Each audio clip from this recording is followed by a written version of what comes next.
Good morning, Knicks Nation. Today is Wednesday. It is Wednesday, the 18th day of January, 2023.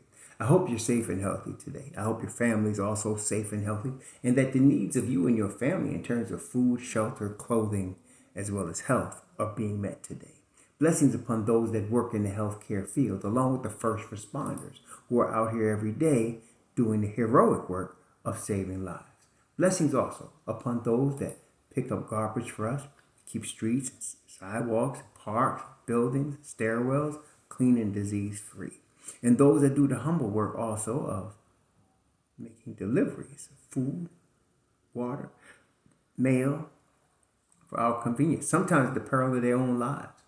Blessings also upon those that do the important work of delivering and rescuing children and teenagers who are the victims of child molestation and pedophilia. The victims also of pornography and child pornography. The victims of prostitution and child prostitution. The victims also of human trafficking and sex slavery. Double curses on the perpetrators, double curses on the profiteers, double curses on those perverts that create this heinous industry. Finally, blessings upon the homeless. There are nearly 600,000 men, women, and children, and mostly children, and now increasingly elderly, on the streets with no roof over their head, and millions around the world in similar or worse conditions, and blessings upon them. For theirs is the kingdom. The Washington Wizards, let's think of Washington, D.C. The Washington Wizards will be coming or are in Madison Square Garden in New York today to take on the New York Knicks tonight. They'll be playing the Knicks at 7:30 at MSG. Washington Wizards are 18-26 outside looking in terms of the playoff picture. And they'll be desperate for a win today. They have lost 2 straight, and they have lost 5 of their last 6. Now, they had prior to that about a 5-game winning streak, and then all of a sudden now they went and hit the skids. They'll be coming to MSG ready to play. They only have Bradley Beal's the only player out, so otherwise they're in full strength, and they'll be coming to MSG to try to get this W. The Knicks, one thing we can say about the Knicks is that they are in every game. Since Tom Thibodeau has made the rotational change to the 9-man rotation, they have been in every game. Whether they win or they lose, it's always a battle with the Knicks. And so I'm expecting this tonight. I'm expecting them coming ready to play. Now, do they make mental mistakes? Yes. Do they make execution mistakes? Absolutely. They're still learning. They're a work in progress. They're not a championship team. And people are looking at them and talking about them as if they are. I like that, but some of the expectations are unrealistic. This is the 3rd year of Tom Thibodeau's coaching reign. This is the 3rd year of Leon Rose's reign as the front office head, and they have been putting together step by step, piece by piece, without skipping steps, a winner, a cultural change, and an eventual champion. But right now, we're in year 3 of this progress, and so we got our point guard. Finally, in year 3, we got our point guard. We have a bench. We have a man in Julius Randle that's coming from a talented project to a star and to possibly a superstar. He is at definitely an all-star level. To me, he's a lock for the all-star team. And if he continues to play the way he is, he's going to be all-NBA 2 out of the last 3 years. And he would deserve it, and he will be on that superstar status because he has carried the Knicks to several victories this year. We have R.J. Barrett, who scored 32 in the last outing and is again coming back to the form he was before he hurt his finger. And so that's coming along. Mitchell Robinson is still the cog of the defense. One of the top defensive teams in the NBA is the New York Knicks under Tom Thibodeau, and that is anchored by Mitchell Robinson. I'm expecting eventually a breakout game from Quentin Grimes. Quentin Grimes in his 2nd year is the perimeter defender that the Knicks use to guard the opponent's toughest wing. And there's a lot of star wings in the NBA. And so a lot of his energy is there. And that's why you'll see him not shooting as well, even though he is very efficient when he shoots the basketball. He's also a tremendous playmaker, and as he was at the University of Houston, he is also one of the top rebounders from the two guard spot in the NBA. That's what is the strength, one of his strengths coming out of Houston, and is one of his strengths now. So, and that of course aids in the Knicks being a top three rebounding team in the NBA as well. So they're going to need all of that tonight. They're going to have to come to play.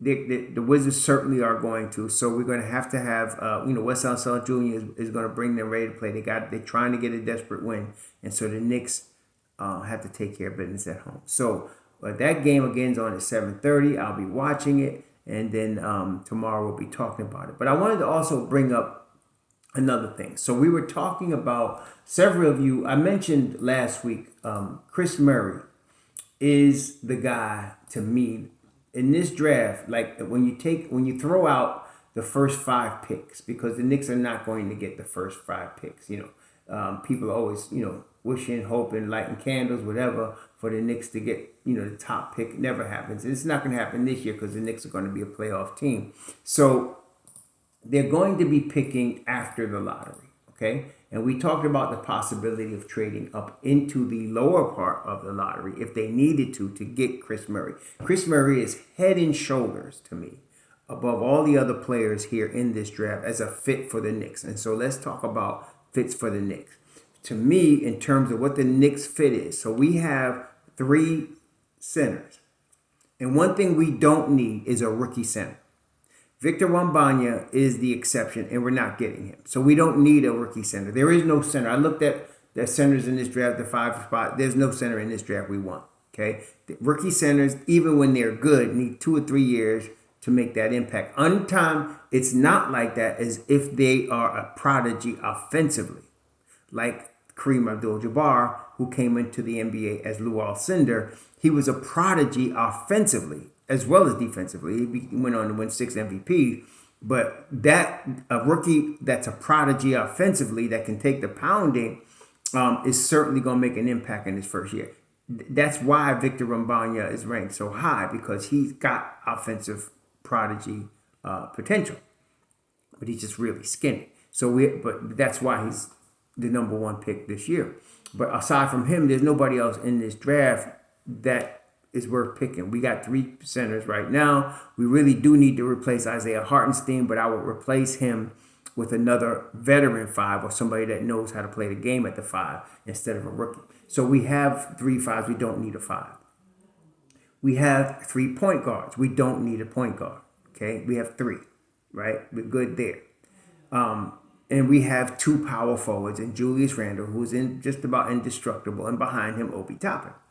So with all that in mind, and we got a nice couple of wings in RJ and in Grimes, and Emmanuel Quickley's really not a wing, but he plays a small 2 guard, as well as the point guard when he's on the floor. He's just a guy that you want to have because he's got that, star potential. So we talked about trying to keep him. That's another story. But so you can always use a wing that you can either develop or that you can plug in if you need one. And in the Knicks case, in my view, they'd be looking for a versatile wing, somebody that can play 2, the 3, or the 4, and could hopefully guard all of those positions.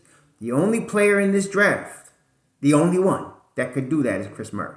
Not even the Thompson twins. They're not. And that's what brings me to my next point. I looked. What I did is I went on Tankathon and I just highlighted shooting guards, small forwards, and power forwards, because that's what we're looking for. The power forward, shooting guard, or small forward that can play 3 positions and guard 3 positions. That exists. Okay, so the Thompson twins are out. Brandon Miller is out. Cam Whitmore from Villanova is out. And then you have Keoti George, and that's the last guy. And they have him 8th.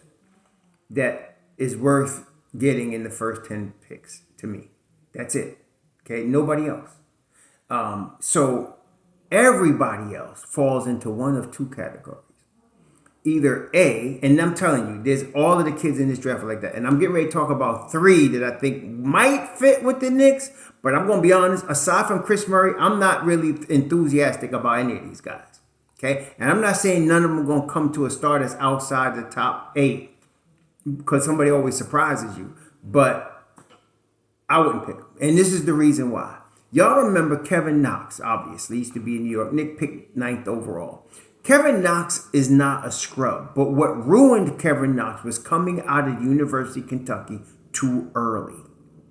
He could have used 2 more seasons, at least 1 more season at Kentucky to polish his game before he tried to come to the NBA. And then when he came to the NBA, they should have, knowing that he wasn't ready, they should have put him in the G League.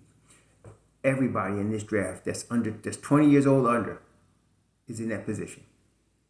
All of them, in my view. None of them are ready to come and contribute on the NBA floor right away. None of them. Okay, I'm talking about outside and even the Thompson twins, they need development. Overtime elite ain't the league. It ain't even Division I. It ain't G League. So they're gonna need development. Okay, they're really good. They're really upside, and that's the watchword of this draft. Upside.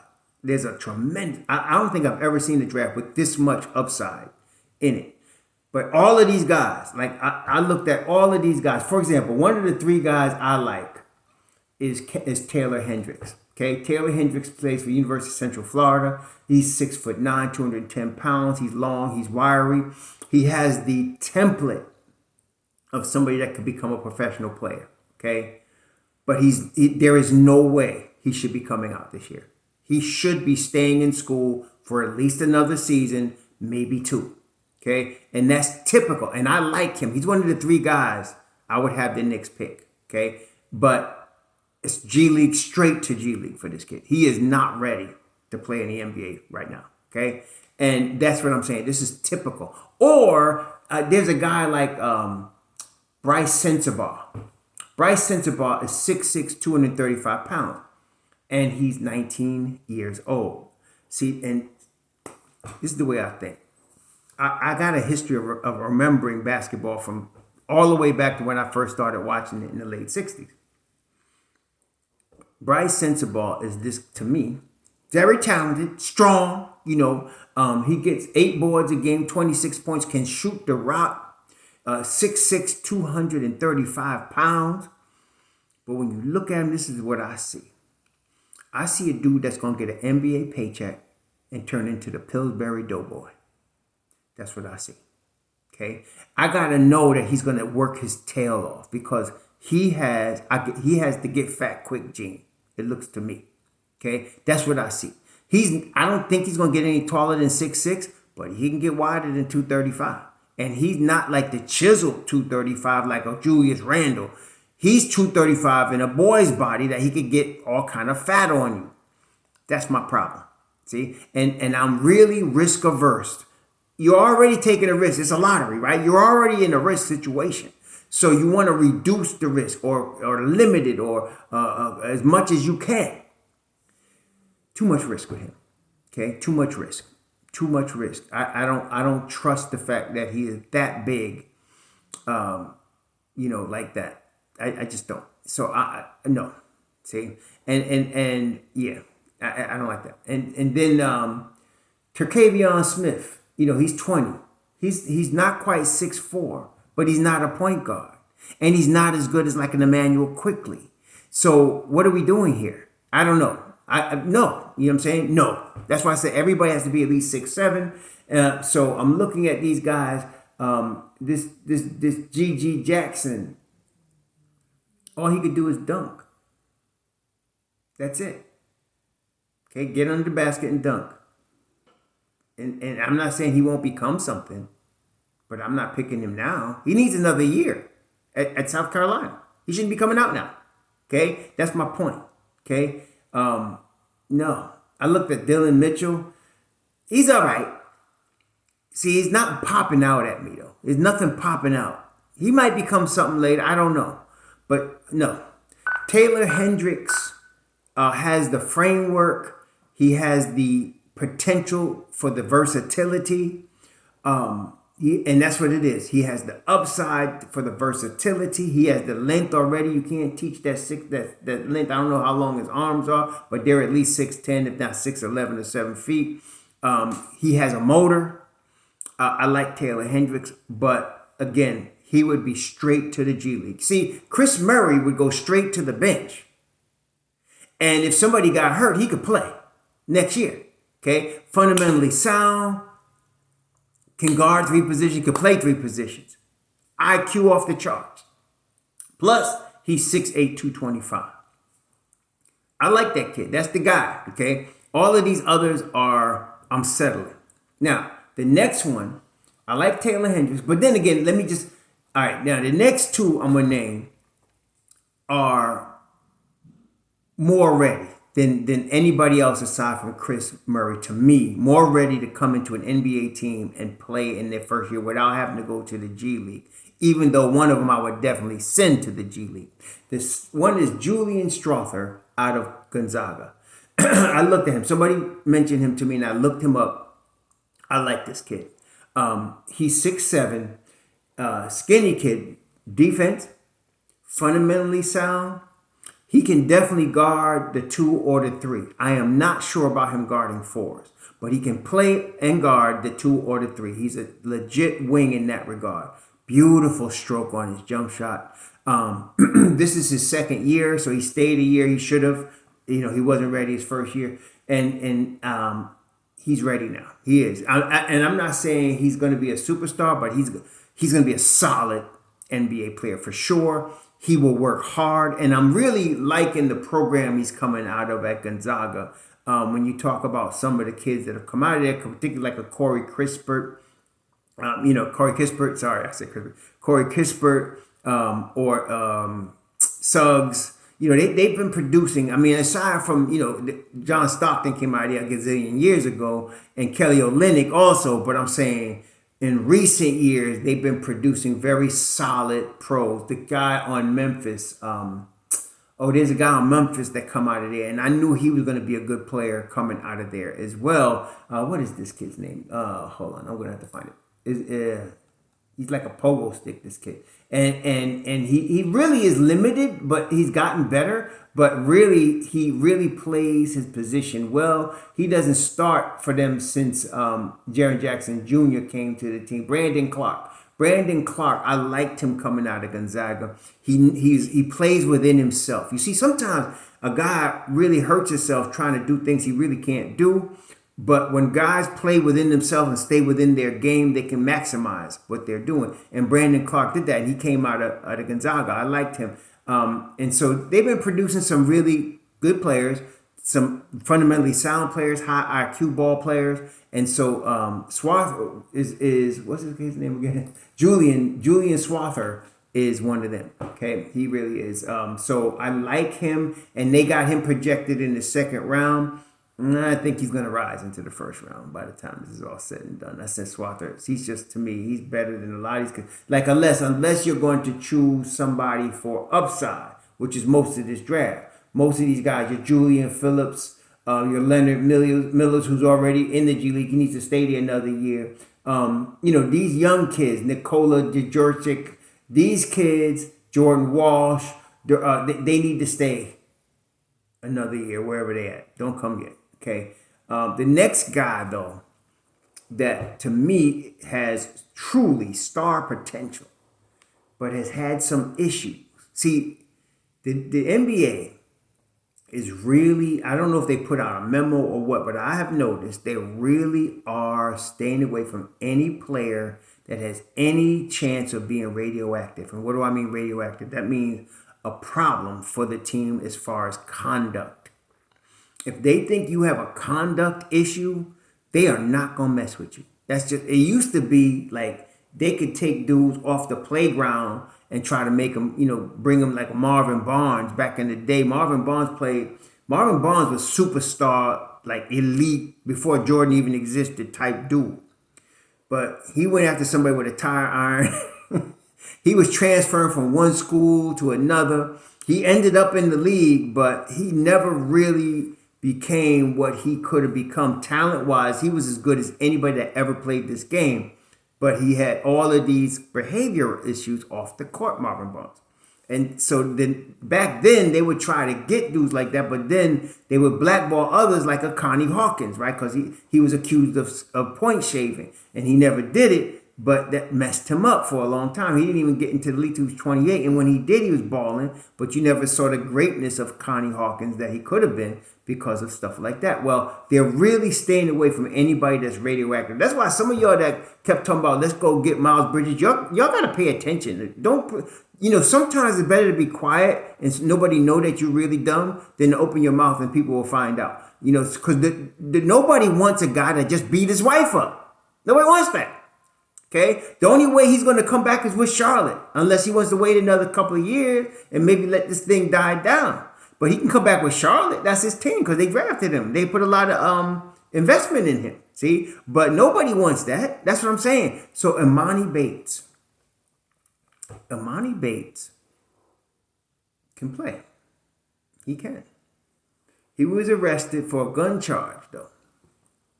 I'm assuming the gun was loaded because they came at him hard. He ended up, he had to go through that, but he was at Memphis and he was going to ball out.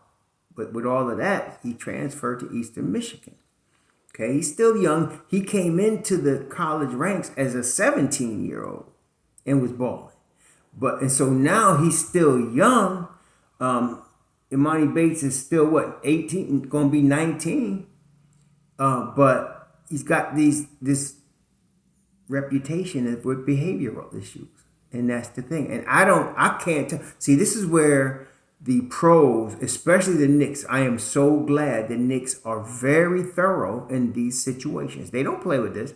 They're going to go and talk to Imani Bates, his mama, his daddy, his coaches, his teachers, his professors, friends. They're going to talk to a lot of people. That's what the Knicks do. They do a thorough background. And if they think you a problem, they're not going to touch you. Most teams ain't going to touch you. That's why he's ranked 59th. There is no way in this earth that Imani Bates is the 59th most talented player in this draft. He is definitely, lottery talent. But it's the off-court stuff, okay? So what I'm saying is I would like the Knicks to investigate him and see where he is. Apparently, he's friends with Durant. He's friends with Irving. He's friends with some big-level NBA players, and they're aware of his talent, but that's not new. That's happened before, too. So Imani Bates, though, and I would put him in the G League. I want to make sure he's a good citizen, and I want him to develop. Okay, he does need some development. But talent, this kid can play. He's 6'9". He's really skinny, 190. He's 6'9", but he's wiry. He's like, how do you want it? He's built like Kevin Durant. He's built like Kevin Durant. He's got a tremendous three-point shot. I think he got a 7-foot wingspan. He can definitely play three positions and can guard three positions. The 2, the 3, and the 4. Yes, at 6'9", he could do that. And so he is a talent, man. And so now, knowing the Don, from my experience of observing him, never met the man, but from observing him, he loves to get talent cheap. Look at Quentin Grimes. Look at Deuce McBride. Look at Jericho Sims. He likes to get talent cheap. Okay? And so I would not be surprised that if they don't get a Chris Murray, who to me is the best fit for the Knicks. I think Chris Murray is really the most ready NBA player in this whole draft. And if the Knicks could get him with, like he's projected in the mid to late first, that'd be really good. That'd be really good. Like I said, I see a lot of good things with him. I see a lot of Trey Murphy III type things with him, really. Except, and Trey Murphy III, I wanted him, but I knew he was going to be gone, by the time everybody found out about it. That's Chris Murray. I think he's really got a lot of potential. But outside of that, the Don would probably try to get somebody in the second round. And so if, for example, Julian Strawther, what the kid's name? Strawther, I'm sorry. Julian Strawther, I'm going to get it right eventually. Julian Strawther from Gonzaga does fall to 37. I can definitely see the Knicks trading down and trying to get him. I can definitely see that. And, of course, there's Imani Bates. Those are the only two guys. Baba Miller, And as much as I like Florida State, this kid better stay there a couple of years. He better not come out after his freshman year. I know he played overseas. Okay. He needs to stay with Leonard Hamilton at least 2 years, in my opinion. He should stay with Leonard Hamilton. He'll come out a player then. He has a lot of Jonathan Isaac in him, who also was in Florida State. And so I like Baba Miller in that regard, but I would not choose him now. If he has to, if he wants to get the money and he needs the money, they got him listed here at 44, and that's about right in the second round. He really should wait. Don't come out this year. Play another year with Leonard Hamilton and let Leonard Hamilton turn you into a real player, because he could do that. Okay, and so I would wait on Baba. I would look at him next year though if he decided to wait. But yeah, so for this year, Chris Murray, my number one dude. Period. End of story. And nobody's even close to him in my view. Then I would look at Julian Strother as my second dude. Imani Bates as third, and then Taylor Hendricks as fourth. That's the order.